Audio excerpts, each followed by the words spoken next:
¿Cómo se encuentran el día de hoy? Espero que bien.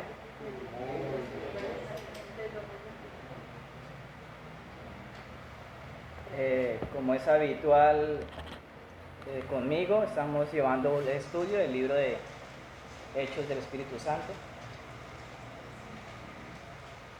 Para hoy, si Dios lo permite, vamos a abordar la segunda parte del capítulo 13. Así que nos ubicamos en el libro de Hechos, capítulo 13.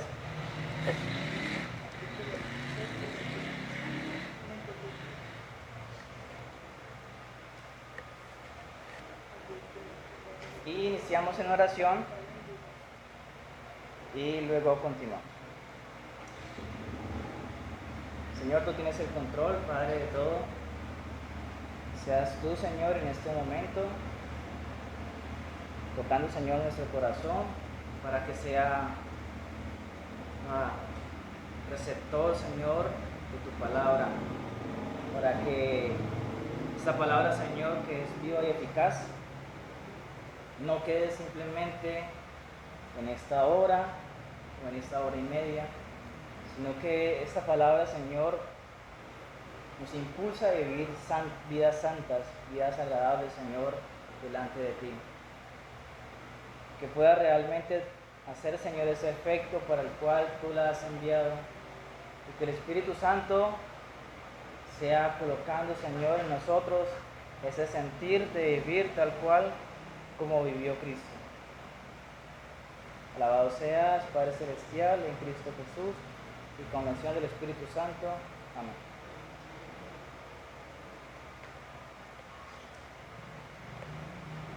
Bueno, sobre el capítulo 13, iglesia, nosotros habíamos iniciado el domingo anterior la primera parte que comprende desde el versículo 1 hasta el versículo 3. Sin embargo, se hizo énfasis en lo que fue la parte del primer versículo. Énfasis creo que necesario para entender y para estar preparados en el avance de los próximos capítulos. Énfasis también muy importante para nosotros porque nos cuestiona cómo estamos nosotros como iglesia. Énfasis necesario porque muchas veces la iglesia avanza, pero como que no tiene como tal una directriz o una guía para poder seguir, sino que se deja como tal a lo que el líder o a lo que los líderes piensen que es el rumbo de la iglesia. Es importante porque en el capítulo 13 vemos como tal que cada persona que compone como tal ese cuerpo de Cristo tiene una labor fundamental y que no solamente es hablar del cuerpo de Cristo como individuos, sino el cuerpo de Cristo como iglesia, evidenciado el cuerpo de Cristo dando sus obras en una iglesia local. Por eso que podemos encontrar varios puntos de la iglesia de Antioquía, una iglesia ejemplar a la cual nosotros a través de la palabra podemos compararnos, porque debemos de compararnos a la luz de las Escrituras, no a la luz de la iglesia vecina, en cómo se está comportando o cómo está llevando su ministerio. Así que en el día de hoy, si Dios lo permite, vamos a avanzar ligeramente sobre lo que faltaba de la sección pasada. Y empezamos, entonces quería profundizar en esto. Había entonces en la iglesia que estaba en Antioquía profetas y maestros. Quería profundizar bastante en esto. Después, ¿qué nos menciona? Pues los maestros y los profetas que componían como tal en la iglesia de Antioquía.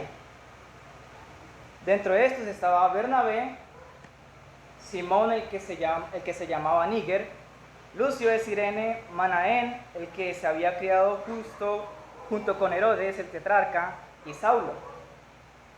Ministrando estos al Señor y ayunando, dijo el Espíritu Santo: apartadme a Bernabé y a Saulo para la obra a que los he llamado.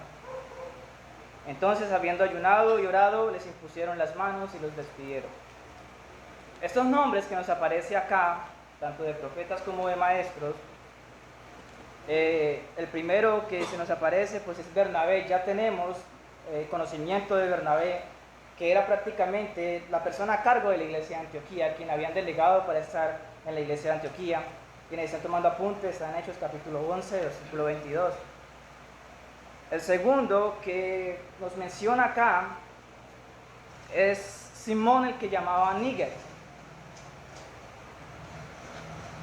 El que llamaban Níger. ¿Por qué Níger? Pues investigando un poco, Níger es un río que queda en África y que significa negro. Y este es un adjetivo para los pobladores que están cerca del río, para decirles que son negros. Y es por eso que en el inglés muchas veces dice nigger, de nigger, que significa negro. Es interesante esto. Así que vemos de que este hermano, que este líder como tal allí, estaba en Antioquía, pero no era Antioquía, venía de muy lejos. Venía toda esta parte que podemos mirar acá, ya pertenece a África. Y él estaba en el lado sur de África, cerca de Etiopía. Por aquí se mira un río por acá.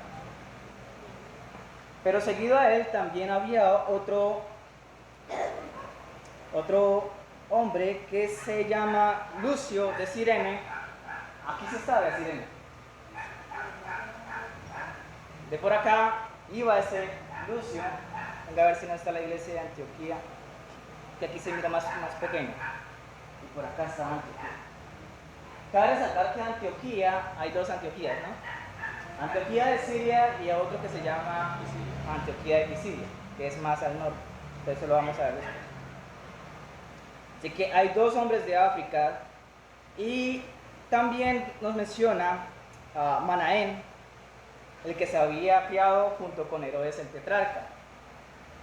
Si recordamos los pocos de Herodes que hay en las escrituras, este Herodes, por acá está, este Herodes el tetrarca trata acerca de Herodes Antipas.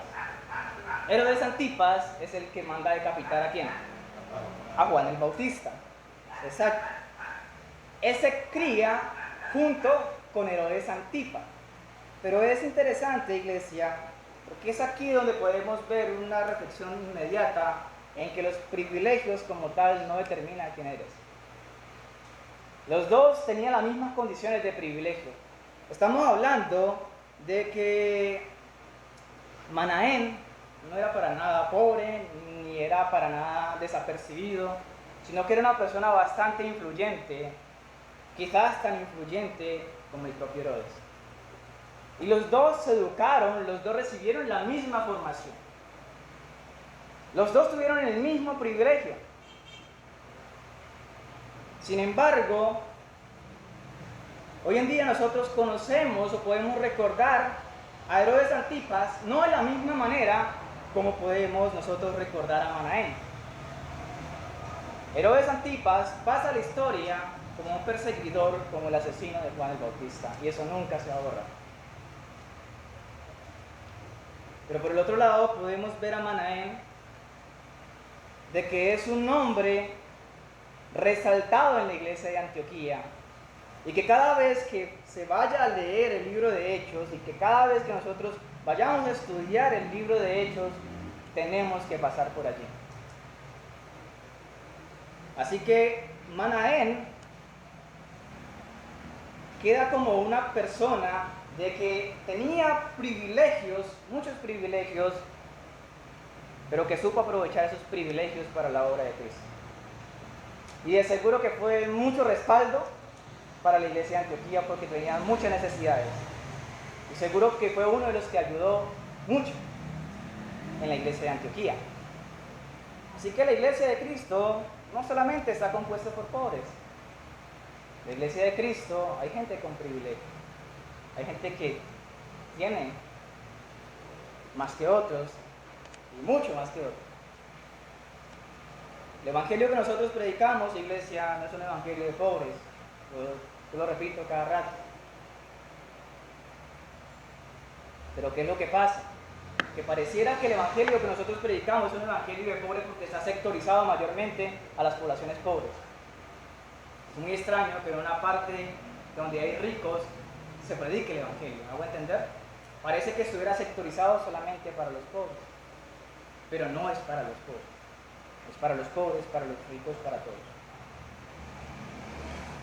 Lo último tenemos como tal a Saulo,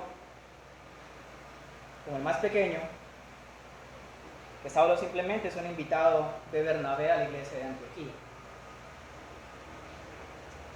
Después de esto, podemos ver, después de esos nombres, podemos ver que ellos, ¿qué hacían? Versículo 2, ministraban estos al Señor y ayunando, dijo el Espíritu Santo, apartadme a Bernabé y a Saulo para la obra a que los he llamado. Entonces, habiendo ayunado y orado, les impusieron las manos y los despidieron. De todos estos apóstoles, del apóstol Pablo, del apóstol Saulo allí y de los demás líderes, simplemente el Espíritu Santo dijo, ¿sabe qué? Yo necesito llamar a 2. Y eso nos va dando la idea de quién es el que llama. Yo no puedo pararme aquí y pretender de un día a otro que soy pastor. Yo no puedo pararme aquí de un día a otro pretender que soy evangelista. Yo no puedo aparentar que soy lo que no soy.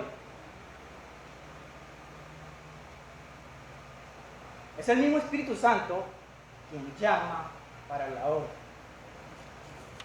Y si Dios lo permite, vamos a ver qué es lo que determina el éxito de las misiones cristianas para la luz de este pasaje.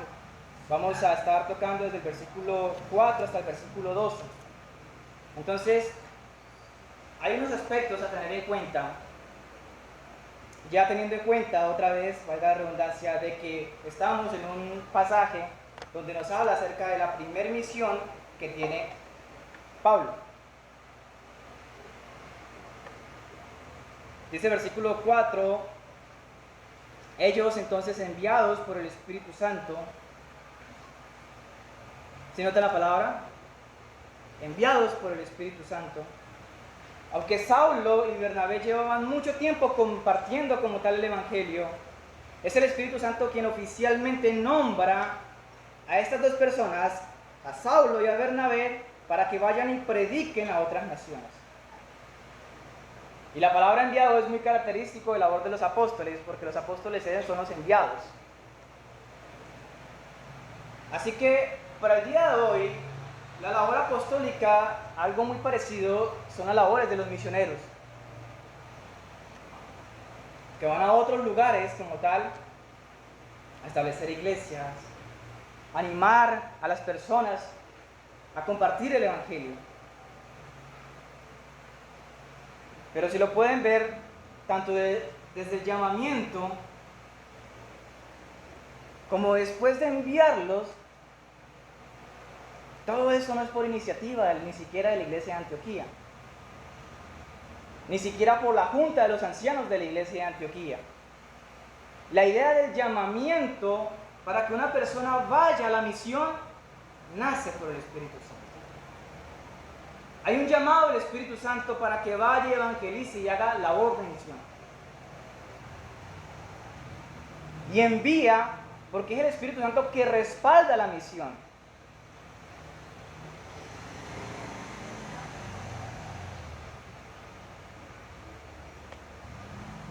Si nosotros hacemos memoria, esta misión que se le encomienda acá a Saulo es mucho tiempo después de su conversión. Más o menos hacia el año 36 después de Cristo es que se narra el capítulo 9 de la conversión de Saulo. Sin embargo, estamos cerca del año 46, ya aquí en el capítulo 13. Ha pasado cerca de 10 años y al parecer Saulo no había dado frutos. Pero en esos 10 años, ¿qué se mantuvo haciendo Saulo? Como yo no doy frutos, yo no hago nada. Saulo continuaba predicando a donde quiera que él estuviera, continuaba enseñando a donde quiera que él estuviera, pese a los resultados que tuviera. ¿Cuánto se lleva predicando en esta iglesia? ¿Cuántos años cumplimos hace poco? 11 años, casi parecido a Saulo. 11 años predicando el evangelio y pareciera que no. Pareciera que la situación como que va decayendo, que como que al inicio era mejor, que al inicio había más personas, pero que a través de la predicación del tiempo, en el tiempo, las personas salen de la iglesia.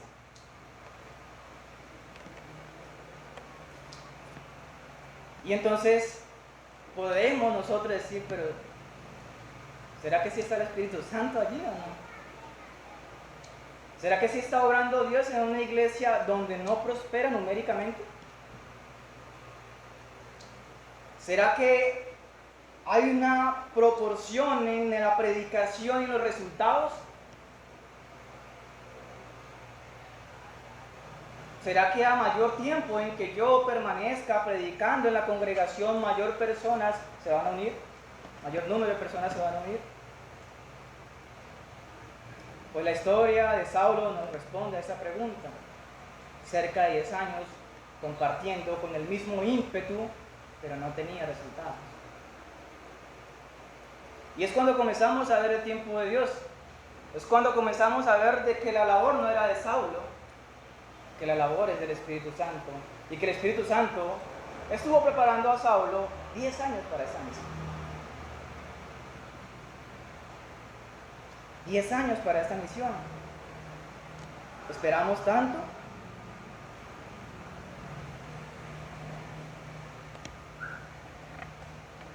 ¿10 años para esta misión, iglesia?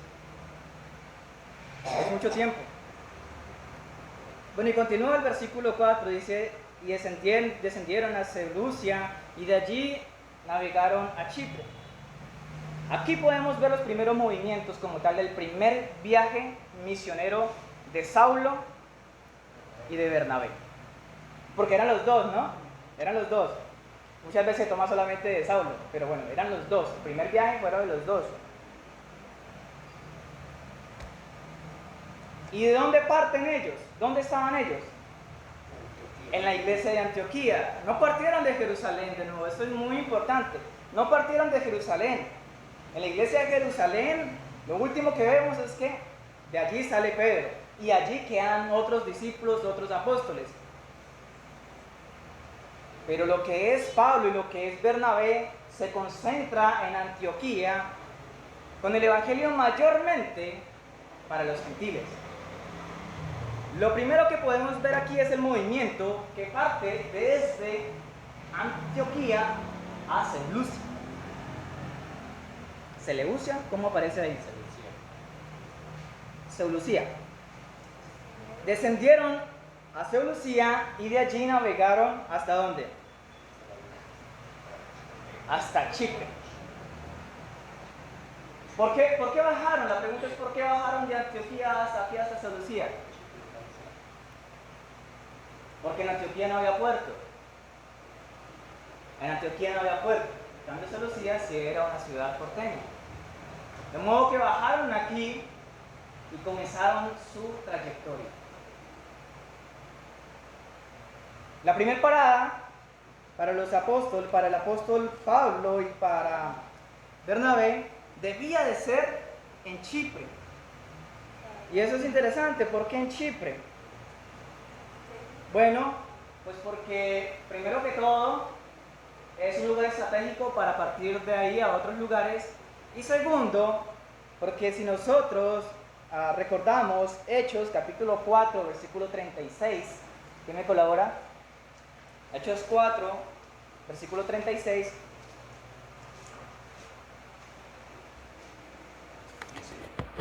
Entonces, José, a quien los apóstoles pusieron por sobrenombre Bernabé, que traducido es hijo de consolación, levita natural de Chipre. Gracias. Entonces, como estaba Saulo, pero también estaba su acompañante Bernabé, dijeron, pues vamos primero, ¿a dónde? A Chipre. De allí era Bernabé. Así que seguro que se conocía toda la isla de Chipre muy bien. vamos a los míos. Y fueron inicialmente a Chipre, pero Chipre como tal es una isla en la cual tiene varias ciudades dentro de la isla y varios pueblos dentro de la isla. Ahí se mira pequeñito, ¿cierto? Pero es grande, la isla es bastante grande. Así que fueron a Chipre y de allí navegaron, y llegados a Salamina anunciaban la palabra de Dios en las sinagogas de los judíos. Tenían también a Juan de ayudante, versículo 5. Así que dentro de Chipre podemos ver a Salamina, que es donde llega esa Lucia, primer puerto, primer parada que hacen aquí dentro de la propia isla de Chipre. Y aquí en Salamina nos dice que allí había sinagogas. Los judíos habían esparcido y ya tenían como tal sinagogas dentro de la isla. ¿A quiénes llevan primero el mensaje? A los judíos. Llevan el mensaje primeramente a los judíos.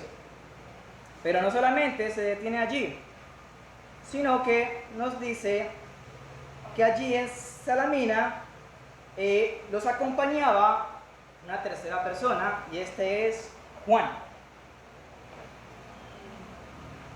Este Juan ya lo tocamos en el capítulo 12, versículo 12. Lo pueden ver, Hechos capítulo 12, versículo 12, donde nos habla de que este Juan es Juan, hijo de María, Juan Marcos, hijo de María, pero también Colosenses capítulo 4, versículo 10 nos habla de que este Juan era sobrino de Bernabé, y que este Juan Marcos, que se le conoce normalmente como Marcos, es el mismo que escribe el Evangelio según San Marcos. Así que, ¿quién escribió Marcos? Pues este Marcos que aparece aquí.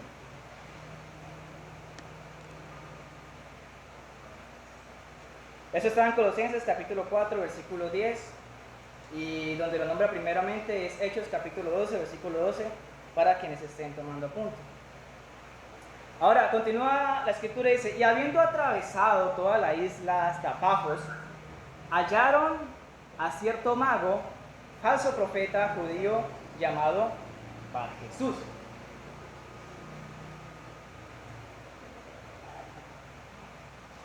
Lucas, en esta narración es bastante descriptivo. Nos dice, ok, salen de Seleucia, llegan a Chipre, aquí en un puerto que se llama Salamina, pero después de Salamina lo que hacen es recorrer toda la isla. Aquí se mira chiquito de nuevo, pero eso recorriendo son kilómetros y kilómetros. Esta isla es bastante grande. Así que cruza de este lado de Salamina y llega a Pafos, donde se supone que en el mundo antiguo esta era la capital de la isla de Chipre. ¿Qué pasa allí? Que cuando llega hasta esta isla, hallaron a un mago que se llama Bar Jesús. Pero, ¿qué significa Bar Jesús? Bar Jesús significa hijo de Jesús o hijo de Josué. La cuestión es que lo que hacía Bar Jesús no era mucho de hijo de Jesús, ni mucho menos de hijo de Josué. La escritura lo toma aquí como un mago para intercambiar palabras como con un hechicero o con un brujo. Ya habíamos tocado eso en capítulos anteriores con el mago de Simón. Así que allí había como tal un mago, pero este mago era amigo, o da la idea de que de una u otra manera era consejero del procónsul que estaba allí como tal en la ciudad de Pafos. Recordemos que en ese tiempo estaba liderado todo por el Imperio Romano. El Imperio Romano colocaba gobernadores y procónsul, que es como una especie de alcalde, allí en la isla de Pafos y en otros lugares como tal. La persona que estaba de turno, versículo 7, se llamaba el procónsul Sergio Paulo. procónsul Sergio Pablo. Era aquella persona que estaba a cargo como tal de administrar la isla y se encargaba de todos los asuntos judiciales y militares de la isla. Se suponía que cada año el consejo de Roma nombraba al procónsul, y si era bueno pues lo reelegían, y si no pues lo quitaban y colocaban a otro. Así que de cierta forma lideraba como tal la isla. Era la persona más importante en la isla. Ahora, ¿qué pasa con el procónsul y qué pasa con Bernabé? Pues el versículo 7 dice: llamando a Bernabé y a Saulo, deseaba oír palabra de Dios. Ellos se dieron de cuenta de que tanto Saulo como Bernabé iban anunciando la palabra de Dios. Y se preguntó el procónsul, bueno, ¿qué es lo que están hablando? Yo también quiero escuchar esa palabra. Pero comienzan los problemas. Versículo 8: pero les resistía Elimas, el mago, pues así se traduce su nombre, procurando apartar de la fe al procónsul. Aquí lo que podemos ver es que este mago, que era bastante allegado al procónsul, un consejero del procónsul, un amigo del procónsul, dice que a él no le gustó la idea de que el procónsul llamara a Pablo y a Bernabé para saber qué era lo que ellos estaban anunciando. ¿Y sabe por qué no quería que el procónsul supiera del evangelio? Primero que todo, podemos ver de que Barjesús era judío. Barjesús era judío, y esto significaba que Barjesús conocía la ley, que él sabía de la ley. Esto igualmente significaba de que él, conociendo la ley, y que los otros que también vienen a hablar acerca de la ley, lo van a delatar a él. Porque en la ley dice que Dios prohíbe rotundamente a los hechiceros, a los magos, a cualquier que practique cualquier tipo de hechicería, de magia, blanca, negra, morada, de la que sea, prohíbe rotundamente. ¿Y qué pasa en el hipotético caso que se dé cuenta el procónsul que él es un estafador? ¿Y qué pasaría financieramente que el procónsul se diera cuenta de que él realmente no era un profeta de Dios, sino un falso profeta? Porque aquí incluso lo titula como falso profeta. Pues lo mínimo, supongamos que no lo matara, aunque es dudable eso porque tenía todo el poder militar y todo el poder judicial para hacerlo, lo mínimo que podía hacer simplemente es apartarle el trabajo y se le quitaba su rentica. Así que estas eran las intenciones por la cual Elimas, ¿por qué primero dice Barjesús y por qué después dice Elimas? Eso es usual y ya lo hemos visto varias veces en el libro de Hechos. Normalmente los que eran judíos se colocaban un nombre hebreo y otro en griego. Así que Elimas es el nombre griego, ¿para quién? Para Jesús, para el mago. Pero continúa el relato. Versículo 9. Entonces Saulo, que también es Pablo, lleno del Espíritu Santo, fijando en él los ojos, dijo: oh, lleno de todo engaño y de toda maldad, hijo del diablo, enemigo de toda justicia, ¿no cesarás de trastornar los caminos rectos del Señor?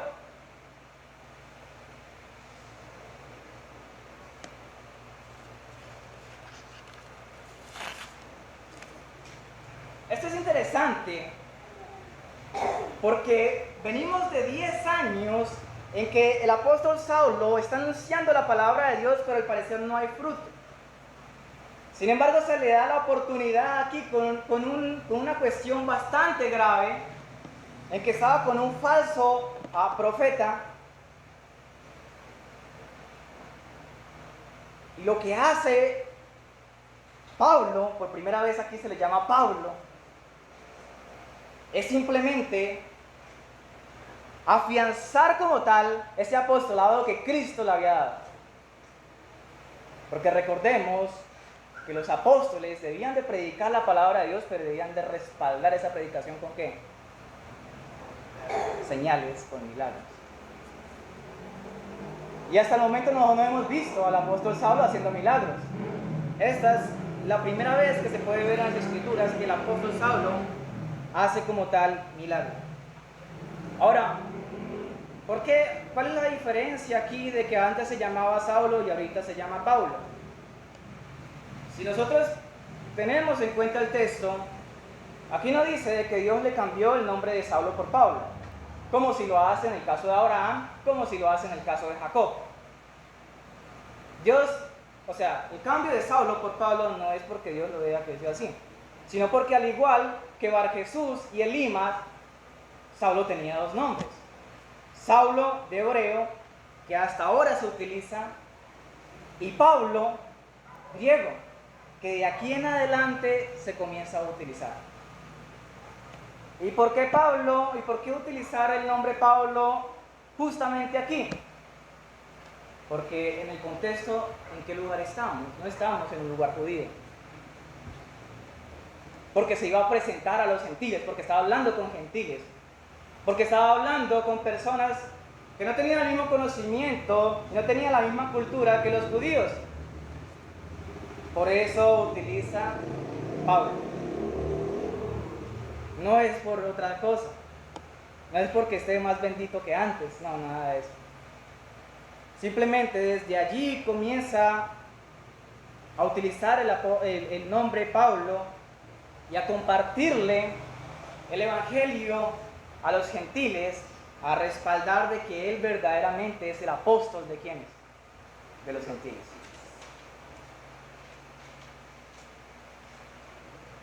De los gentiles. Ahora, ¿qué significa Saulo? ¿Recuerdan? Saulo es lo mismo que Saúl.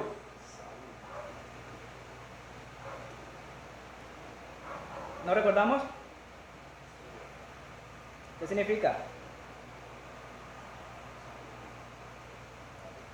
Saúl o Saulo significa el pedido por Dios o el elegido por Dios. Y Pablo pues significa pequeño. Pero analicemos un poco la reacción del apóstol Pablo frente a este hombre, frente a Bar Jesús. La reacción del apóstol Pablo, aquí adelante lo vamos a utilizar como Pablo, es bastante interesante porque no se registra en lo que nosotros hemos avanzado que él reaccione de esa forma. O sea, Pablo hasta el momento no es de esas personas que cualquier dificultad o cualquiera que lo cuestiona va explotando de inmediato. En el Evangelio, en Cristo, en tiempos de persecución será acérrimo. Pero aquí, como lo toma Pablo a este hechicero, es que lo cataloga como de lo peor, y si hay algo peor que eso peor, pues a eso es que está apuntando Pablo. Si nosotros miramos la descripción que le hace Pablo como tal al hechicero, tiene una justificación muy fuerte, o sea, muy fuerte. Si analizamos otra vez versículo 10 dice: oh, lleno de todo engaño y de toda maldad. Si juntamos estas palabras, le está diciendo: oiga, Elimas,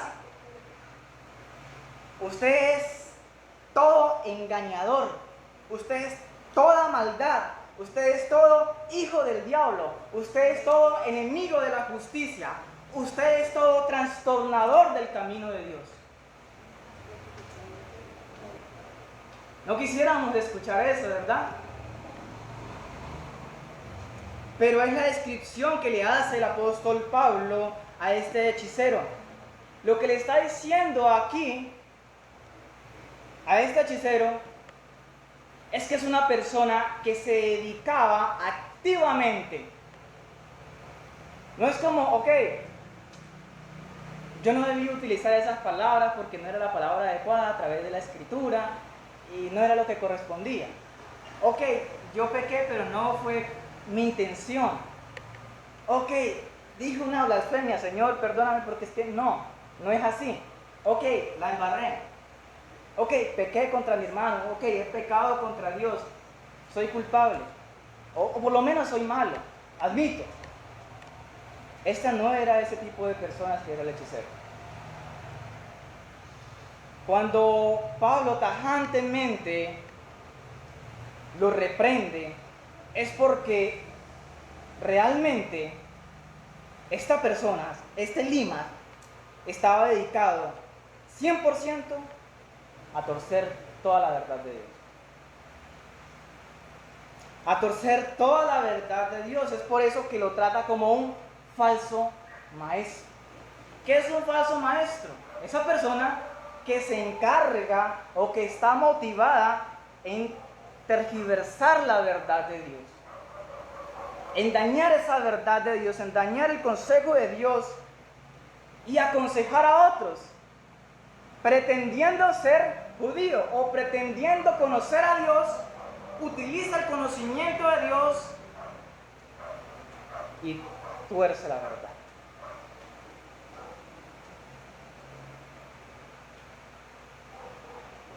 Ahora, no solamente se queda en una reprensión del apóstol Pablo, no solamente le dice, ok, tú eres un hijo del diablo. Es que aquí le dijo, tú eres un hijo del diablo, tú eres un servidor directo de Satanás. Aquí después lo que le está diciendo, versículo 11 es, ahora pues, he aquí, la mano del Señor está contra ti, y serás ciego, y no verás el sol por algún tiempo. ¿Y qué pasa? Inmediatamente cayeron sobre él oscuridad y tinieblas, y andando alrededor buscaba a quien le condujese de la mano. Así que Pablo no simplemente se queda en reprensión verbal, sino como apóstol da esa señal. Y le dice, ¿sabe qué? Lo que yo le estoy diciendo no es porque a mí simplemente se me ocurra de que usted es así, sino que el Espíritu Santo me lo ha dicho a mí. Y yo puedo demostrárselo porque yo soy apóstol. Si nosotros leemos Lucas capítulo 9, versículo 1 y 2, que es cuando envía a Jesucristo a los 12, ¿qué es lo que le dice? Vayan y prediquen, pero acompañado de esa predicación que lleven, sane a los enfermos y saque demonios. Si nosotros igualmente vemos a Hechos capítulo 5, versículo 2 en adelante, después del evento de Ananías y Zafira, vayamos allá.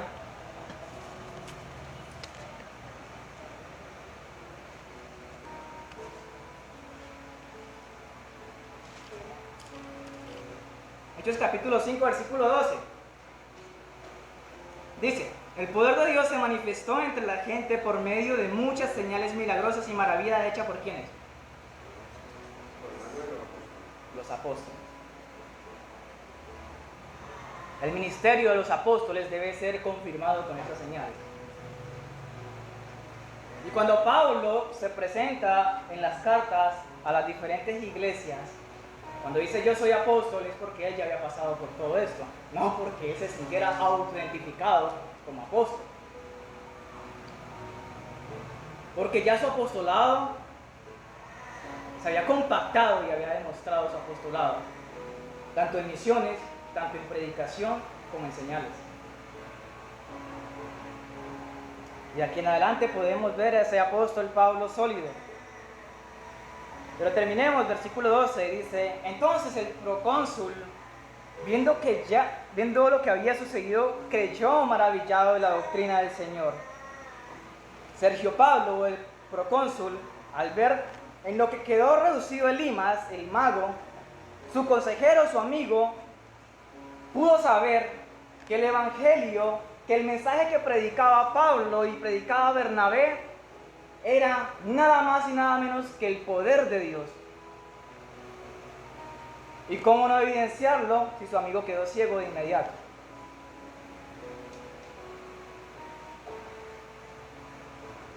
Es aquí el momento preciso, el momento que más temía Elimas cuando le decía, oiga, no escuche a los apóstoles.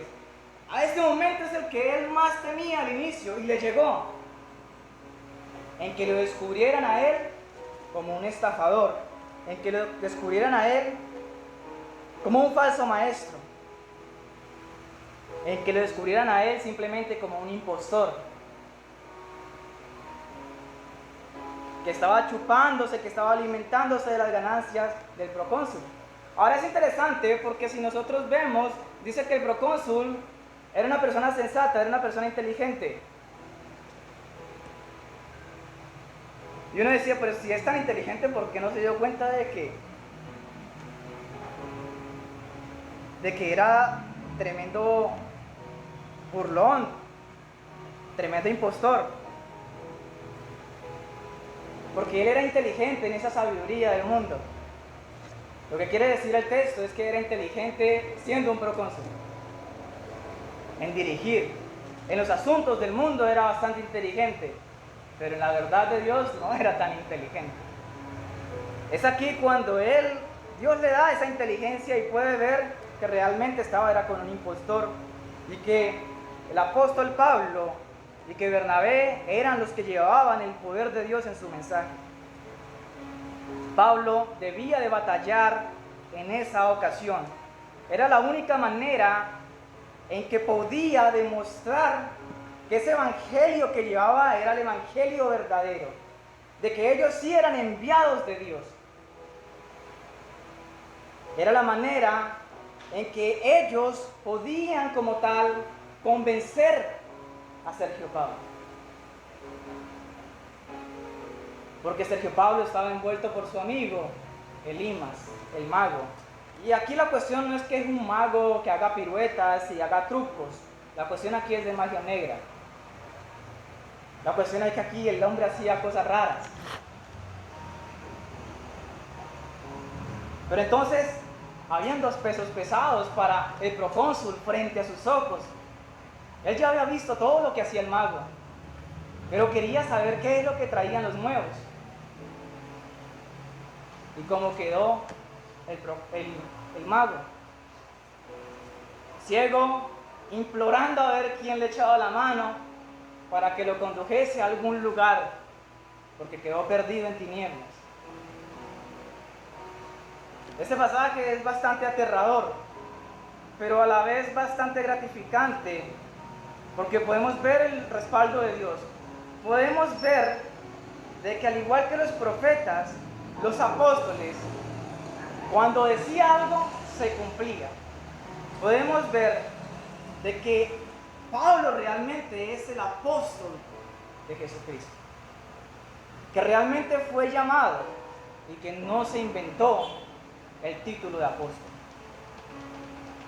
Porque es que no acabó ni siquiera de decir lo que le iba a pasar a Elimas, y fue así. Es cuando el respaldo de Dios está allí con los apóstoles. Es cuando podemos ver que esos apóstoles que nombró Cristo son únicos. Que cualquiera puede decir que es apóstol, pero al momento en que venga y trate de revivir a un muerto así como lo hizo Pedro, no lo va a hacer. Que al momento en que venga y diga palabra y quede ciego, al igual que lo hizo el apóstol Pablo, no lo va a hacer. Porque es que el mismo Cristo debió de llamarlos, escogerlos y darles el poder para esa labor que lo había puesto, para ese ministerio que los había puesto. Personalmente escogió a esos apóstoles.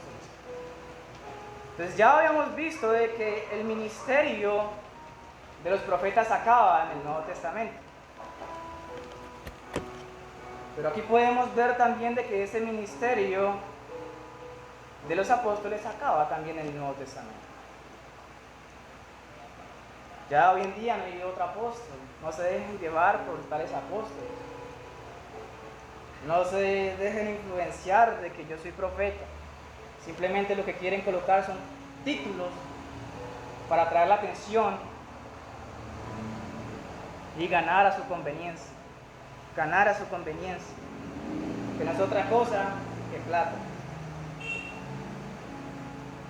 A ver, iglesia, entonces ya leímos todo el pasaje. ¿Qué es entonces lo que determina el éxito de las misiones cristianas? Estamos en la primera misión del apóstol Pablo y de Bernabé. ¿Cuál fue el éxito en su arranque? Porque simplemente lo que vamos es aquí en la isla, un pasito nomás. Y aquí, acá. Y mira todo lo que falta. Pero desde su salida fue exitoso. No improvisaba. Fue exitoso completamente. Lo primero que podemos ver del éxito de las misiones cristianas en este momento preciso de las Escrituras es que el Espíritu Santo es el que llama al siervo el cual le va a servir. Y esto lo tocaba un poco la vez pasada, pero es que es necesario recalcarlo. Es la obra de Dios. Antes de armar todo plan, antes de armar toda estrategia, lo que hay que preocuparnos es cómo está nuestra comunión con Dios para ver si nos coloca Él en el servicio, para ver si el Espíritu Santo nos llama a nosotros a su servicio. No es iniciativa de la persona.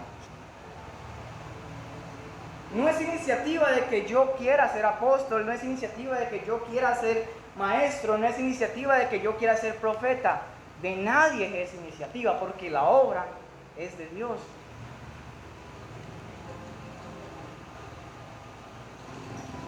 Lo segundo que podemos ver es que el Espíritu Santo es el que envía al siervo. Es el que envía al que ya ha sido llamado. Lo primero lo vemos en Hechos 13, versículo 2, y lo segundo lo podemos ver en Hechos 13, versículo 4. Es el Espíritu Santo quien envía. Hechos capítulo 13, versículo 4. Así que enviados por el Espíritu Santo, Bernabé y Saulo llegaron a Seleucia, y continúa la narración. Es el Espíritu Santo el que envía a su obrero. Dios utiliza unos medios para llevar a cabo su plan. Y esos medios generalmente son hombres. Son hombres que Él prepara para que prediquen ese evangelio. Pero si ustedes lo notan, en este pasaje, ¿a quiénes envía el Espíritu Santo? A 2 de esos 5 que estaban orando, que estaban administrando, que estaban al frente de la iglesia, que estaban trabajando, que estaban activos en la congregación. Y esto es importante. El Espíritu Santo nunca va a enviar a la persona que no haga algo.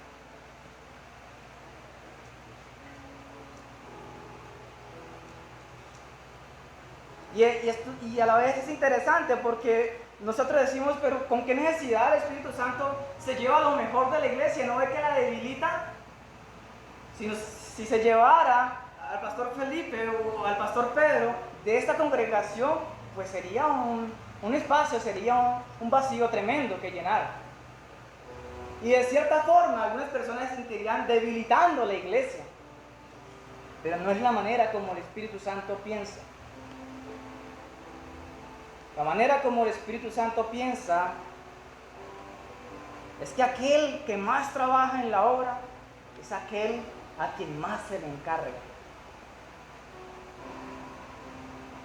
Así que si una persona dijo ser llamado por Dios y dijo ser enviado por Dios, y nunca en la vida ustedes lo vieron participando activamente en el cuerpo de Cristo, en la iglesia, con ninguna estrategia, con ninguna propuesta, haciendo nada, pues tenga seguridad que no es ningún llamado de ningún enviado de Dios. El Espíritu Santo solamente envía a aquellos quienes están trabajando fuertemente y activamente por su obra. No envía flojos, no envía perezosos, no envía a los desocupados. El Evangelio no llega a nuestros hogares y no llega a esta iglesia por gente desocupada. Llega por gente activa en el servicio de Dios.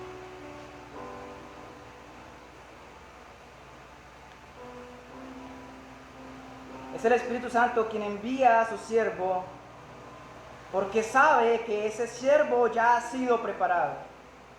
Porque sabe que lo que va a atravesar ese siervo en su trayectoria es algo complicado y que un flojo no va a resistir eso.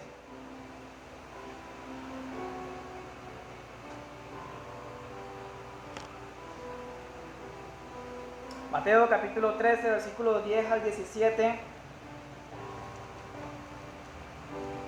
Quienes estén tomando apunte.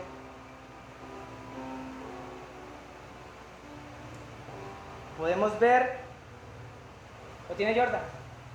Mateo capítulo 10, 13, versículo 10 al 17. Sí, Cristo nos habla acerca de una verdad importante. Entonces, acercándose los discípulos le dijeron: ¿por qué les hablas por parábolas? Él respondiendo les dijo: porque a vosotros os es dado saber los misterios del reino de los cielos, mas a ellos no les es dado. Porque a cualquiera que tiene se le dará y tendrá más, pero al que no tiene, aun lo que tiene le será quitado. Por eso les hablo por parábolas, porque viendo no ven y oyendo no oyen, ni entienden.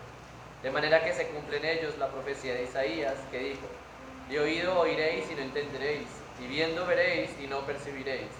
Porque el corazón de este pueblo se ha engrosado, y con los oídos oyen pesadamente, y han cerrado sus ojos, para que no vean con los ojos, y oigan con los oídos, y con el corazón entienda y se conviertan, y yo los sane. Pero bienaventurados vuestros ojos, porque ven, y vuestros oídos, porque oyen. Porque de cierto os digo que muchos profetas y justos desearon ver lo que veis y no lo vieron, y oír lo que oís y no lo oyeron. Muchas gracias. En esa explicación del por qué le hablaba por parábolas, sencillamente Jesús le dice: a los que oyen eso se le dará más, a los que ven se le dará más, pero al que simplemente trata de ser receptivo, trata simplemente de evidenciar un ruido allí y no entiende y no tiene nada que dar, pues a ese no se le va a dar nada. Y es la manera como Dios actúa, es la manera como el Espíritu Santo actúa. Dios los prepara y solamente envía a aquellos quienes ha preparado. Lo tercero que podemos ver es que el Espíritu Santo es el que está con el siervo que ha sido enviado. El versículo 9 del capítulo 13 nos habla de que Saulo o Pablo, lleno del Espíritu Santo, miró fijamente a Elimas y después le dijo todo lo que debía decir. Así que 3 cosas nos llevamos para saber qué es lo que determina el éxito de una misión cristiana. Si es cristiana es porque el Espíritu Santo ha llamado, ha planeado esa misión. Y llama como tal a las personas que Él elige. Que es el mismo Espíritu Santo que envía a las personas que Él ha llamado. Y que es el Espíritu Santo el que está con esa persona que ha llamado y que ha enviado en todo el viaje donde sea que esté. No había manera en cómo Pablo hubiera ganado si no estuviera lleno del Espíritu Santo. No hay manera en cómo se pueda derrotar a las acechanzas del diablo, a los falsos profetas, si no el Espíritu Santo mora o no hay una llenura del Espíritu Santo entre nosotros. No hay manera. El diablo tiene poder. Dios le ha dado poder al diablo para que haga sus cosas, para que tenga atrapados a muchos. Iglesia, nadie puede retar al diablo. Pierden. No sé de dónde he sacado esas fábulas de que retan al diablo y ganan. Nunca puedes retar al diablo y vas a ganar si combates tú mismo. La manera por la cual Pablo tiene este final con este brujo, simplemente, ahí lo recalca el versículo 9, es porque estaba lleno del Espíritu Santo. En otras palabras, no fue ni siquiera el propio Pablo el que hizo la señal. El respaldo del Espíritu Santo, de una vez dijo Pablo ciego y ya estaba ciego.